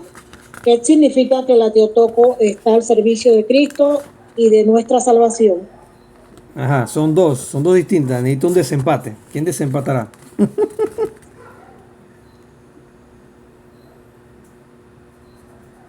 Creo que la mía es la que la acabaron de leer. ¿Cuál? La que dice, ¿qué significa que la Theotokos esté al servicio de Cristo? ¿Esa? Ajá, sí. Ok. Entonces... Bien, voy a compartirle las dos porque están adyacentes. Y son cortitas, Okay. no son muy largas. Así Está que bien. les voy a leer esas dos. Voy a empezar primero con la de la señora Rosa, que es la maternidad de María fue plenamente consciente y voluntaria.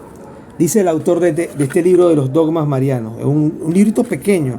Le soy sincero, tiene 75 páginas. Y yo me lo leí como en 2 semanas. Y eso yendo en el bus para el trabajo. No fue algo así muy... Pero está muy bueno. El libro te atrapa porque es en base así. Es estilo pregunta-respuesta. Entonces es bastante interesante. Vamos al paso, pues. La maternidad de María fue plenamente consciente y voluntaria. Dice, el embarazo de María no fue de modo alguno un embarazo no deseado. Esto se ve bien en el anuncio de Lucas, que muestra a la Virgen como una mujer consciente, libre y decidida. Esto lo vemos en el Fiat, recordemos eso. Dice el Concilio Vaticano II, los santos padres juzgan que Dios no se sirvió de María como de un instrumento meramente pasivo, sino que ellos creyeron que cooperó para la salvación humana con fe libre y obediente. Esto se extrae de un documento que se llama Lumen Gentium numeral 56.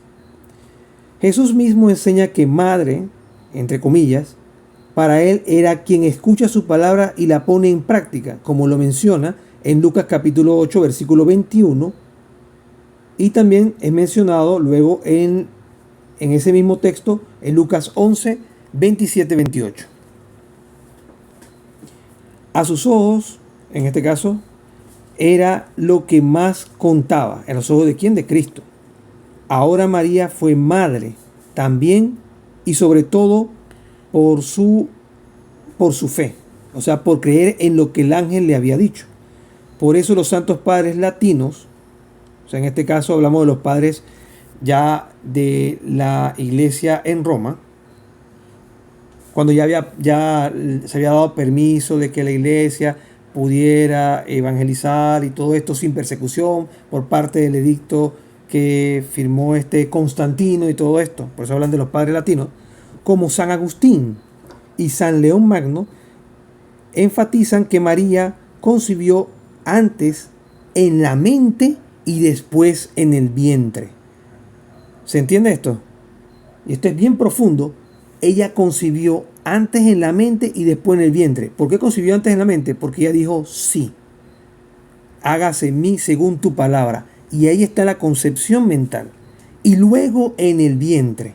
Si ella no hubiese aceptado en su mente y en su corazón las palabras del ángel cuando se le aparece, ella no concibe en su vientre. Y no se da se enciende este mecanismo de salvación que hasta nosotros nos ha llegado hasta este momento, hasta nuestros días. Continúo. El doctor de Hipona, hablando de San Agustín, llega a decir que María es más feliz por haber sido discípula del Señor o en este caso, por haber sido madre carnal del Señor. Y esto es importante reconocerlo, y lo dice San Agustín, que es doctor de la iglesia. María es más feliz por ser discípula y ser la primera discípula del Señor que por ser la madre del Señor. Termina diciendo acá esta parte de esta pregunta. Ahora, si es verdad que ser madre es ser siempre madre, el título de madre, ustedes, siendo madres, no lo van a perder nunca, porque ya engendraron a esos niños, a esas niñas, a sus hijos. No lo van a perder nunca. Así que madre va a ser siempre madre. La maternidad de María cubre toda su vida, desde la concepción hasta el Calvario, hablando de Cristo, extendiéndose su existencia en el cielo y prolongándose hasta el fin de los tiempos. Esta maternidad perdurará ininterrumpidamente hasta la perpetua consumación de los hechos. Esto se menciona en Lumen Gentium numeral 62. Podríamos extendernos y continuaría así por toda la eternidad, pues, repetimos, ser madre es madre para siempre. ¿Qué les parece la respuesta a la pregunta? ¿La maternidad de María fue plenamente consciente y voluntaria?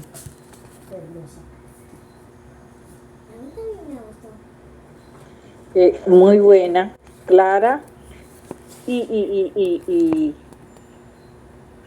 bueno, maravillosa. O sea que todo lo que leemos en la Biblia y en los libros, en la catequesis, esta pues la respuesta confirma lo que es y lo que fue. Exacto. Okay. Ahora pasemos a la otra segunda pregunta votada aquí, porque también es cortita. ¿Qué significa que la Teotocos está al servicio de Cristo y de nuestra salvación? Dice acá el autor del libro. Estoy leyendo directamente el libro Dogmas Marianos, de este autor brasileño. También Mariano, ¿cómo se llama? Mariano. Bueno, ¿qué es Mariano? Es un sacerdote mariano, un fraile de una orden mariana, y que se dedica a la enseñanza de la teología y a la mariología. Ese era el término que estaba buscando. Valga la redundancia. Exacto. Dice, ¿qué significa que la Teotocos esté al servicio de Cristo y de nuestra salvación? Confesar que María es Madre de Dios es afirmar el realismo del misterio de la encarnación del Verbo. Jesús es verdadero hombre, pudiendo sufrir y así salvarnos. Ese dogma tiene pues valor cristológico. Además de esto, tiene una dimensión soteriológica. Es para nuestra salvación todo este proceso. Eso también incluye el proceso de el tema del fiat de la Santísima Virgen María y de su concepción virginal. Dice en ese sentido San Pablo, hablamos del gran San Pablo, el de las Escrituras, Dios mandó a su Hijo engendrado de mujer para que nosotros recibiéramos la adopción filial, primera evocación histórica de María en el Nuevo Testamento y la única de San Pablo, para que sepan. Por consiguiente, decir María es decir Cristo, es decir, finalmente nuestra salvación. Ahí es donde vemos el título que la Teotocos está al servicio de Cristo y de nuestra salvación, porque por consiguiente decir María es decir Cristo, es decir, finalmente nuestra salvación. Así ella contiene en pequeño el misterio de la salvación por entero. Por eso San Juan Damasceno dice, San Juan Damasceno es un padre de la iglesia, ¿eh? Yo tampoco me acuerdo, pero eso lo podemos buscar ahorita. San Juan Damasceno dice, la palabra Teotocos contiene toda la economía de la salvación. San León Magno es más explícito y dice lo siguiente: la fe en María, Virgen y Madre, es como el resumen de toda la doctrina cristiana. De hecho, decir Madre es afirmar la humanidad de Cristo, y decir Virgen es afirmar la humanidad de Cristo y afirmar su divinidad. En esto se concentra todo el catecismo y lo que se ha enseñado siempre. Preguntas, comentarios, sugerencias. ¿Se entendió bien esta parte con respecto a lo que significa la Teotocos en el servicio de Cristo y de nuestra salvación?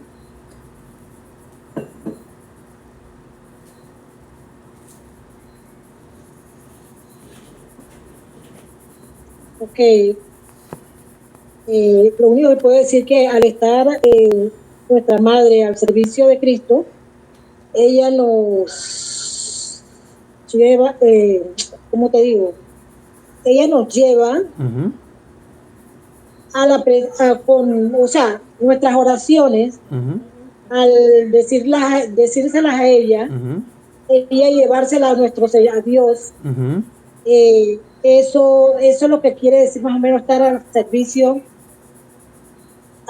de Cristo, ¿no? Sí, y de nuestra salvación también. Al servicio de Cristo y de nuestra salvación. Exacto. Ajá. Por eso que acá el autor dice, por consiguiente decir María es decir Cristo. Y eso es lo que sucede cada vez que nosotros hacemos el rosario. Por ejemplo, cuando decimos el Ave María, Santa María, Madre de Dios, o cuando decimos Dios te salve María, llena eres de gracia, el Señor es contigo. Hay algo interesante, y esto lo recuerdo yo porque lo leí en alguna parte, no sé si haciendo la novena de Fátima, no recuerdo, pero siempre me quedó en la mente. Dice que en la aparición mariana, creo que era de Fátima, cuando ella hacía el rosario, sí, era la de Fátima, cuando ella hacía el rosario con los pastorcitos, resulta ser que cada vez que llegaba la parte de ella decir, Dios te salve María, llena eres de gracia, toda esa parte, ella se queda en silencio, y los pastorcitos son los que la dicen. Hasta decir Santa María, Madre de Dios, todo eso ya se quedaba en silencio. Y ella al final solamente decía, ruega por nosotros pecadores, ahora y en la hora de nuestra muerte. Amén. Creo que era algo más o menos así. Pero lo que muestra es que ella dice, esa oración no es para mí. Yo la tomo, lo que ustedes me ponen en petición en un rosario, lo acomodo o lo adorno, digámoslo así, y lo presento a mi hijo. Así mismo como hizo en las bodas de Caná. Ella como buena madre, ella no va a querer algo malo para nosotros, al contrario. Busca que nosotros nos salvemos, y ese es el sentir de la comunión de los santos, y la Santísima Virgen María no escapa de esta realidad. Ella también quiere que nos salvemos. Y como buena madre siempre va a querer lo mejor para sus hijos. Y es que estemos y vayamos a Cristo, no a ella, sino a Cristo, porque ella se ve como una discípula más. ¿Qué les pareció las dos únicas preguntas que vimos, ¿no? Pero cortitas, pero concisas, ¿no? Del libro de este autor. Y mantenemos... Ajá, dime. Esta forma también la vas a tener para los otros encuentros. Sí, claro. Es más, casualmente eso es lo que le iba a decir. En los otros encuentros va a ser lo mismo. Cuando ya lleguemos a esta parte, va a haber lo mismo. Yo les voy a leer las preguntas porque está así. Todo el libro está formulado para todos los dogmas de esa forma. Y yo se lo voy a compartir las preguntas. Ustedes leen la que les llame más la atención y se las compartiré de la voz directa del autor de este libro que leí como parte de la documentación que utilicé para armar lo que está acá en lo que le he traído con respecto a los dogmas de la Santísima Virgen María en este mes de mayo. ¿Alguna otra pregunta, comentario? Demasiado interesante, demasiado interesante, fuera de serie. Me hubiera gustado que más personas estuvieran escuchando todo esto, pero bueno, no la próxima vez y en las grabaciones espero que también la escuchen. Exacto. No, esto queda grabado. Y recordemos siempre que todo lo debemos hacer para la mayor gloria de Dios y el bien de las almas. Y en este caso, los dogmas marianos van centrados en Cristo nuestro Señor. Porque sin Cristo no hay María. Eso es algo, eso hay que tenerlo claro. Pero al mismo tiempo hay una dependencia de sin el fiat de María tampoco se da la salvación como la conocemos hoy en día. Okay. Bien. Perfecto. Para finalizar, quiero agregarles algo no lo tengo aquí en mis apuntes, pero solamente quiero agregar un punto interesante que hay que resaltar. En el fiat, que tanto he dicho el día de hoy con respecto a la aceptación de María de esa misión, si vemos, Dios podía haber simplemente hecho que María concibiera sin preguntarle. Pero Dios siempre busca en nosotros preguntarnos. Él nos propone algo. Y está en nuestro libre albedrío aceptar esa propuesta, ese llamado. Él no impone un llamado, sino que Él espera nuestra libre y voluntaria respuesta. Y aunque María la había preservado para esta misión desde toda la eternidad, Él llegó y tocó a su puerta enviando un emisario, en este caso un ángel, para darle la anunciación. Y ella bien pudo haber dicho, no, tengo miedo. O tengo miedo, mejor no. Pero ella dice, valientemente sí. Porque Dios es, como dice un sacerdote que se llama el Padre Willy, es un caballero y Él siempre va a preguntar, Él no va a imponer, Él propone y espera que nosotros aceptemos libre y voluntariamente esta misión. O la misión que nos tenga cada uno de nosotros, ¿no? ¿Ibas a comentar algo más, Ingrid? Sí, pero creo que se me fue. Ya la sé. No. Ya recordé.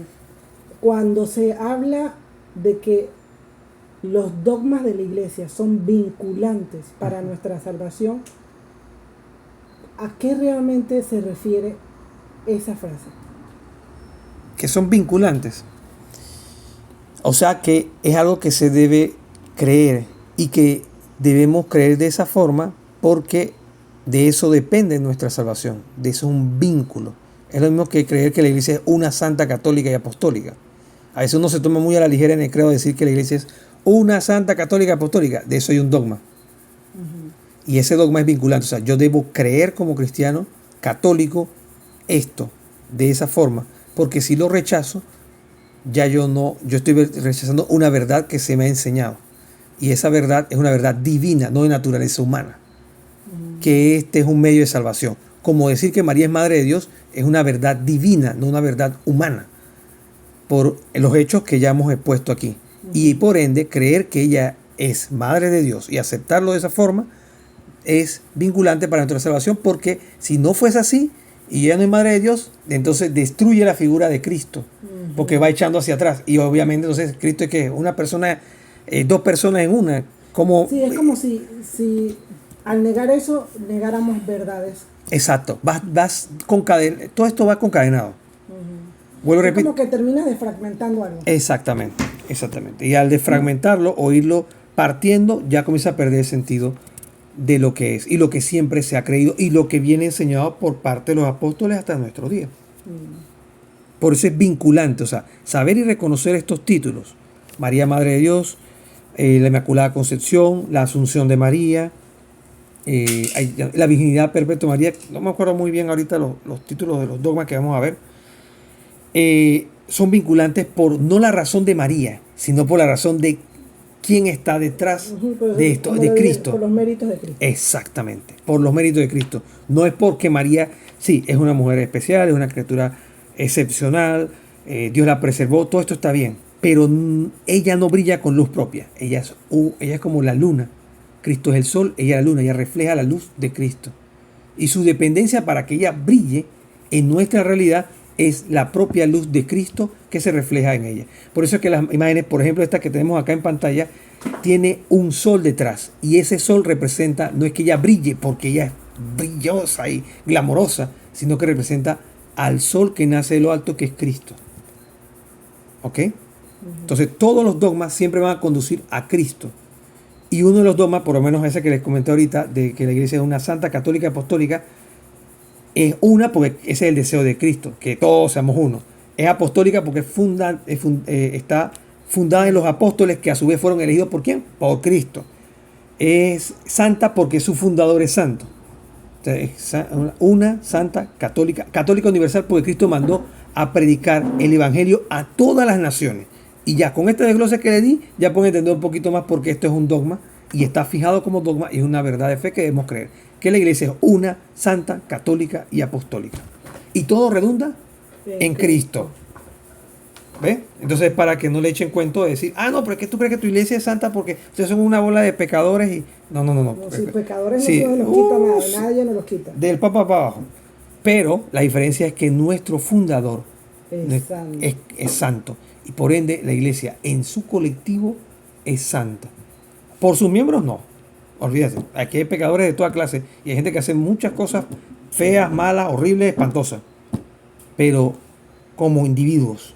Pero en su colectivo, la iglesia es santa por su fundador y por la promesa que él da a su iglesia, que ni las puertas del Hades prevalecerán contra ella. ¿Preguntas, comentarios, sugerencias? No, tremendo tema, la verdad que sí. ¿Preguntas, comentarios, sugerencias? Ahí le voy a decir a Ingrid que les comparta el video a los que están fuera del grupo como invitados, de lo que se hizo de introducción de esto, porque porque se habla más del tema de la autoridad, el tema del papado, porque esto es importante y relevante para decir, pero porque ese papa dijo esto, ¿con qué autoridad? Bueno, ahí está explicado con qué autoridad el papa se dice, desde la parte de la Sagrada Tradición y lo que comenta el magisterio. ¿Por qué la iglesia es columna y baluarte de la verdad? ¿Dónde te se sacó eso? Bueno, ahí hay un texto bíblico que el mismo San Pablo dice eso. ¿Ok? Entonces, aquí nada es al azar. Y la iglesia, al compilar estos libros en la Sagrada Escritura, todos estos libros por separado, es decir, esto es palabra de Dios, incluso con esa autoridad la iglesia dice, esto que está aquí es palabra de Dios.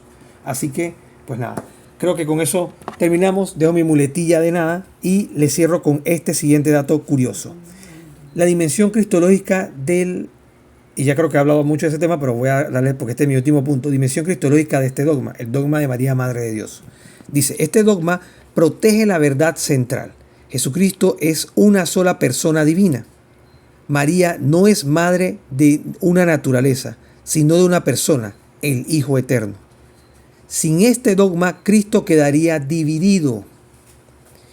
Con él afirmamos, el que nace de María es verdaderamente Dios hecho hombre. Y con esto finalizamos este tema del día de hoy. Les propongo finalizar, ahora sí, ya para cerrar lo que sería el video, con unas oraciones que creo que son prudentes para este primer día. En este caso, vamos a cerrar con 3 oraciones, pero de estas 3, una siempre va a ser fija todos estos 4 encuentros. Y se darán cuenta porque va a ser la última. Así que, pues nada, vamos a ponernos en presencia de la Santísima Trinidad para hacer estas oraciones a nuestra Madre del Cielo, la Santísima Virgen María. En el nombre del Padre, del Hijo, del Espíritu Santo. Amén. Dios te salve, hija de Dios Padre, el Señor está contigo. Bendita tú eres entre todas las mujeres, y bendito es el fruto de tu vientre, Jesús. Santa María, Madre de Dios, ruega por nosotros pecadores, ahora y en la hora de nuestra muerte. Amén. Dios te salve, Madre de Dios Hijo, el Señor está contigo. Bendita tú eres entre todas las mujeres, y bendito es el fruto de tu vientre, Jesús. Santa María, Madre de Dios, ruega por nosotros pecadores, ahora y en la hora de nuestra muerte. Amén. Dios te salve, esposa del Espíritu Santo, el Señor está contigo. Bendita tú eres entre todas las mujeres, y bendito es el fruto de tu vientre, Jesús. Santa María, Madre de Dios, ruega por nosotros pecadores, ahora y en la hora de nuestra muerte. Amén.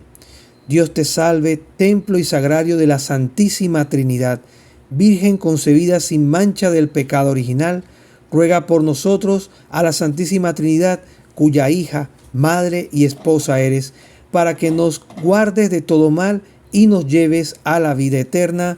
Amén. Magnífica. Proclama mi alma la grandeza del Señor. Se alegra mi espíritu en Dios mi Salvador, porque ha mirado la humillación de su esclava. Desde ahora me felicitarán todas las generaciones, porque el Poderoso ha hecho obras grandes por mí. Su nombre es santo, y su misericordia llega a sus fieles de generación en generación. Él hace proezas con su brazo, dispersa a los soberbios de corazón, derriba del trono a los poderosos y enaltece a los humildes. A los hambrientos los colma de bienes, y a los ricos los despide vacíos. Auxilia a Israel su siervo, acordándose de su santa alianza, según lo había prometido a nuestros padres, en favor de Abraham y su descendencia por siempre. Gloria al Padre, al Hijo y al Espíritu Santo, como era en el principio, ahora y siempre, por los siglos de los siglos. Amén. Bendita sea tu pureza, y eternamente lo sea, pues todo un Dios se recrea en tan graciosa belleza. A ti, celestial princesa, amada Virgen María, te ofrezco yo en este día alma, vida y corazón. Mírame con compasión, no me dejes, Madre mía, y danos tu bendición todas las horas del día y también de la noche. Virgen Sagrada María, que nosotros ahora la recibamos en el nombre del Padre, del Hijo y del Espíritu Santo. Amén. Saludos.